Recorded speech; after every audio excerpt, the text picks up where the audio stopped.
Hi all ನಮಸ್ಕಾರ ಎಲ್ಲರಿಗೂ and welcome back to Shivamogga all in one YouTube channel. ಯಾರಾದರೂ ನನ್ನ ಚಾನಲ್ನ ಹೊಸದಾಗಿ ನೋಡ್ತಾ ಇದ್ದರೆ ದಯವಿಟ್ಟು ಒಂದ್ಸಲ ಸಬ್ಸ್ಕ್ರೈಬ್ ಮಾಡಿಕೊಂಡು ವಿಡಿಯೋನ ನೋಡಿ, ಹಾಗೆ ವಿಡಿಯೋನ ಸ್ಕಿಪ್ ಮಾಡದೆ ಕೊನೆವರೆಗೂ ನೋಡಿ. ಇಷ್ಟ ಆದರೆ ಲೈಕ್ ಮಾಡೋದನ್ನು ಮರಿಬೇಡಿ, ಮತ್ತು ಪಕ್ಕದಲ್ಲಿರೋ ಬೆಲ್ಲೈಕನ್ನು ಒಂದ್ಸಲ ಪ್ರೆಸ್ ಮಾಡಿ, ಬಿಕಾಸ್ ನಾನು ಹಾಕೋ ಪ್ರತಿಯೊಂದು ಹೊಸ ವಿಡಿಯೋ ಫಸ್ಟ್ ನೋಟಿಫಿಕೇಷನ್ ನಿಮಗೆ ಬರುತ್ತೆ. ನಾನಿವತ್ತು ತುಂಬಾ ಟೇಸ್ಟಿ ಆ್ಯಂಡ್ ಕ್ವಿಕ್ಕಾಗಿ ಆಗೋ ಗಾರ್ಲಿಕ್ ಬ್ರೆಡ್ ರೆಸಿಪಿಯೊಂದಿಗೆ ಬಂದಿದ್ದೀನಿ. ಇದನ್ನು ಮಾಡೋಕ್ಕೆ ಬರೀ 10 ನಿಮಿಷ ಸಾಕಾಗುತ್ತೆ ಅಷ್ಟೇ. ತುಂಬಾ ಕ್ವಿಕ್ ಆಗುತ್ತೆ, ಆಮೇಲೆ ಟೇಸ್ಟ್ ಮಾತ್ರ ಸಖತ್ತಾಗಿರುತ್ತೆ. ಒಂದ್ಸಲ ತಿಂದರೆ ಪದೇ ಪದೇ ತಿನ್ನಬೇಕು ಅಂತ ಅನ್ನಿಸ್ತಾನೆ ಇರುತ್ತೆ. ಚಿಕ್ಕವರಿಂದ ದೊಡ್ಡವ್ರವರೆಗೂ ಎಲ್ಲರೂ ಇಷ್ಟಪಟ್ಟು ತಿನ್ನುವಂಥ ರೆಸಿಪಿ ಇದು. ಬನ್ನಿ ಹೇಗೆ ಮಾಡೋದು ಅಂತ ನೋಡೋಣ. ಮೊದಲಿಗೆ ನಾನಿಲ್ಲಿ ಒಂದು 8-10 ಬೆಳ್ಳುಳ್ಳಿನ ಸಿಪ್ಪೆ ಸುಲ್ಕೊಂಡು 1 ಸ್ಪೂನ್ ಆಗೋಷ್ಟು ಬೆಣ್ಣೆಯಲ್ಲಿ ಫ್ರೈ ಮಾಡ್ಕೋತಾ ಇದ್ದೀನಿ. ಅಂದರೆ ಕಲರ್ ಚೇಂಜ್ ಆಗೋವರೆಗೂ ಒಂದು ಸ್ವಲ್ಪ ಫ್ರೈ ಮಾಡ್ಕೋಬೇಕಾಗುತ್ತೆ. ನಿಮ್ಮ ಮನೇಲೂ ಚಿಕ್ಕ ಮಕ್ಕಳು ಏನಾದರೂ ಇದ್ದರೆ, ಪದೇ ಪದೇ ತಿನ್ನೋಕೆ ಏನಾದರೂ ಕೇಳ್ತಾ ಇದ್ದರೆ, ಪದೇ ಪದೇ ಕಿಚನಲ್ಲಿ ಹೋಗಿ ನಿಂತ್ಕೊಂಡು ಮಾಡೋಕ್ಕೆ ಬೇಜಾರಾಗ್ತಾಯಿದ್ರೆ, ಅಥವಾ ಆಚೆಗಡೆ ತಿಂಡಿ ಅಂತ ಎಷ್ಟಂತ ಕೊಡ್ತೀರಾ, ಆರೋಗ್ಯಕ್ಕೂ ಒಳ್ಳೆಯದಲ್ಲ.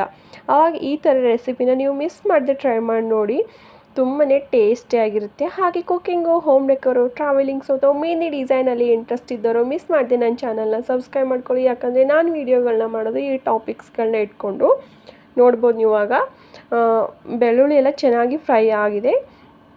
ಅದನ್ನು ಇವಾಗ ಒಂದು ಬೌಲ್ಗೆ ಶಿಫ್ಟ್ ಮಾಡ್ಕೊತಾ ಇದ್ದೀನಿ.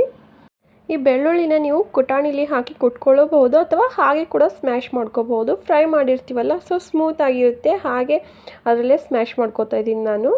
ಬೆಳ್ಳುಳ್ಳಿ ಎಲ್ಲ ಚೆನ್ನಾಗಿ ಸ್ಮ್ಯಾಶ್ ಆದಮೇಲೆ ಇದಕ್ಕೆ 2 ಸ್ಪೂನ್ ಆಗೋಷ್ಟು ಬೆಣ್ಣೆನ ಸೇರಿಸ್ಕೊತಾ ಇದ್ದೀನಿ. ನಾನಿಲ್ಲಿ ಬರೀ 4 ಬ್ರೆಡ್ಡಿಂದ ಮಾಡ್ಕೋತಾ ಇರೋದು, ಸೊ ಬೆಣ್ಣೆ ಒಂದು ಸ್ವಲ್ಪ ಕಡಿಮೆ ತೊಗೊಂಡಿದ್ದೀನಿ. ನೀವು ಜಾಸ್ತಿ ಏನಾದರೂ ಮಾಡ್ಕೋತಾ ಇದ್ದರೆ ಬೆಣ್ಣೆ ಒಂದು ಸ್ವಲ್ಪ ಜಾಸ್ತಿ ತೊಗೋಬೇಕಾಗುತ್ತೆ.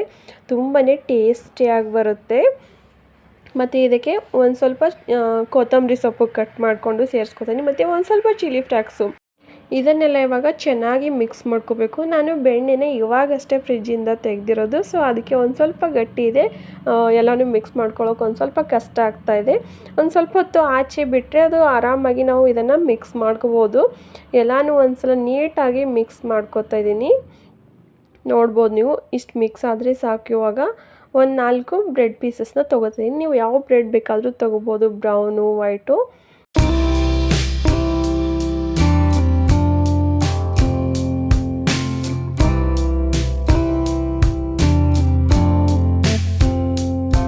ಇವಾಗ ಗಾರ್ಲಿಕ್ ಬಟರು ಕಂಪ್ಲೀಟಾಗಿ ರೆಡಿಯಾಗಿದೆ. ಈ ಥರ ಗಾರ್ಲಿಕ್ ಬಟರು ರೆಡಿ ಮಾಡಿಕೊಂಡು ನೀವು ಫ್ರಿಜ್ಜಲ್ಲಿ ಎತ್ತಿಟ್ಕೊಂಡ್ರೆ ಯಾವಾಗ ಬೇಕು ಆವಾಗ ಆರಾಮಾಗಿ ಯೂಸ್ ಮಾಡ್ಕೋಬೋದು.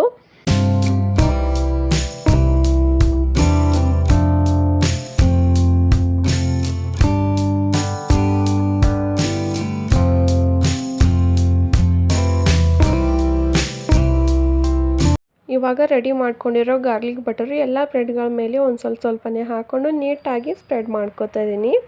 ಈ ಕ್ವಿಕ್ ಆ್ಯಂಡ್ ಈಸಿಯಾಗಿ ಆಗೋ ಗಾರ್ಲಿಕ್ ಬ್ರೆಡ್ ರೆಸಿಪಿ ನೀವು ಮಿಸ್ ಮಾಡಿದೀವಿ, ಒಂದ್ಸಲ ಟ್ರೈ ಮಾಡಿ ನೋಡಿ. ಹೇಗೆ ಬಂದಿದೆ ಅಂತ ನನಗೂ ಕಮೆಂಟ್ ಮೂಲಕ ತಿಳಿಸೋದನ್ನು ಮರಿಬೇಡಿ.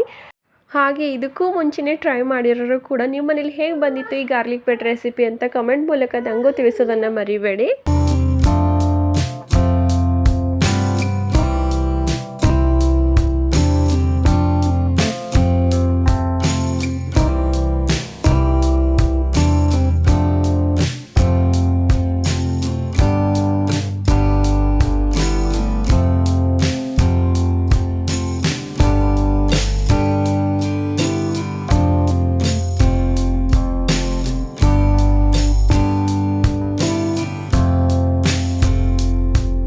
ಇವಾಗ ಇದ್ರ ಮೇಲೆ ನಿಮ್ಮ ಟೇಸ್ಟ್ಗೆ ಅನುಗುಣವಾಗಿ ಚೀಸ್ನ ಸೇರಿಸ್ಕೋಬೋದು. ಜಾಸ್ತಿ ಚೀಸ್ ತಿನ್ನೋಕೆ ಇಷ್ಟ ಇದ್ದರೆ ಜಾಸ್ತಿ ಹಾಕೋಬೋದು, ಅಥವಾ ಒಂದು ಸ್ವಲ್ಪ ಕಡಿಮೆ ಕೂಡ ಹಾಕೋಬೋದು.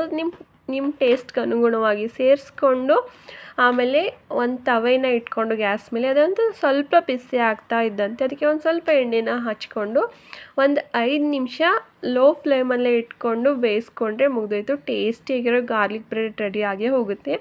ಈ ಗಾರ್ಲಿಕ್ ಬ್ರೆಡ್ ತವೆಗೇನು ಅಂಟ್ಕೊಳ್ಳೋದಿಲ್ಲ, ಸುಮ್ಮನೆ ಹಾಗೆ ಒಂದು ಸ್ವಲ್ಪ ಎಣ್ಣೆನ ನಾನಿಲ್ಲಿ ಹಚ್ಕೊಂಡು ಅದ್ರ ಮೇಲೆ ಒಂದು ಮುಚ್ಚಳನ ಮುಚ್ಚಿಬಿಟ್ಟು ಒಂದು 5 ನಿಮಿಷ ಬೇಯಿಸ್ಕೊತಾ ಇದ್ದೀನಿ.